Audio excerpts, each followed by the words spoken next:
Au tour de Marine Le Pen de mettre la pression à Michel Barnier. Après les tensions avec les macronistes dont l'Élysée et les velléités des Républicains à obtenir les ministères les plus puissants, le Rassemblement national met son grain de sel dans le casting gouvernemental.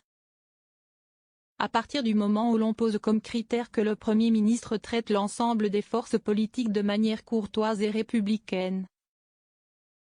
Ce n'est pas pour avoir quelqu'un comme M. Dupond-Moretti, au gouvernement, fait savoir la patronne des députés RN ce jeudi dans les colonnes du Parisien.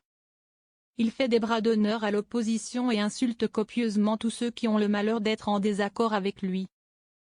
Même chose pour M. Bertrand, avance encore l'ex-candidate à la présidentielle. Une animosité de longue date contre Xavier Bertrand. De quoi rayer définitivement de la liste des potentiels ministres le garde des Sceaux démissionnaire et le président de la région Hauts-de-France.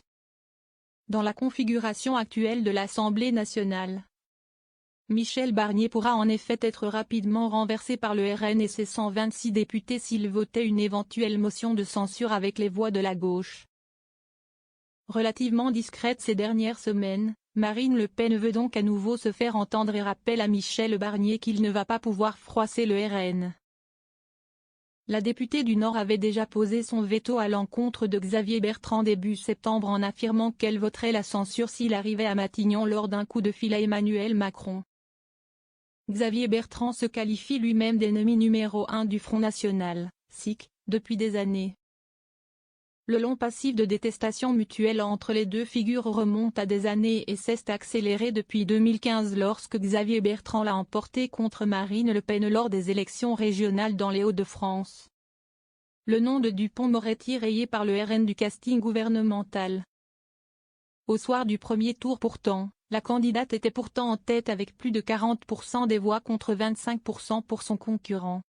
Mais à la faveur d'un front républicain et du désistement du candidat de gauche, l'élu de droite était parvenu à l'emporter.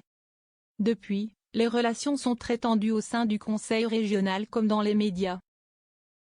Quant à Éric Dupond-Moretti, il n'a eu de cesse ces dernières années de mettre en scène son opposition avec le RN comme lors de sa candidature au régional en tant que tête de liste dans le Pas-de-Calais en 2021. Le département d'élection de Marine Le Pen. Sans succès, il avait été évincé dès le premier tour tandis que le parti à la flamme récoltait le triple de ses voix. Le ministre démissionnaire de la Justice n'a pas d'ailleurs que rarement raté l'occasion de l'égratigner à l'Assemblée nationale. Au point que la présidente des députés RN avait annoncé vouloir déposer plainte à l'hiver dernier contre le ministre de la Justice qui avait insulté les députés de son parti et donc des millions de Français après l'affaire Lola, sans guère de suite. Censure en cas de hausse d'impôts. La semaine dernière, le patron du mouvement Jordan Bardella promettait également la censure en cas de présence de Gérald Darmanin dans le nouveau gouvernement. Son nom circule désormais pour arriver au Quai d'Orsay. Marine Le Pen a cependant déjà posé une autre condition pour ne pas censurer le gouvernement, l'absence de toute hausse d'impôts.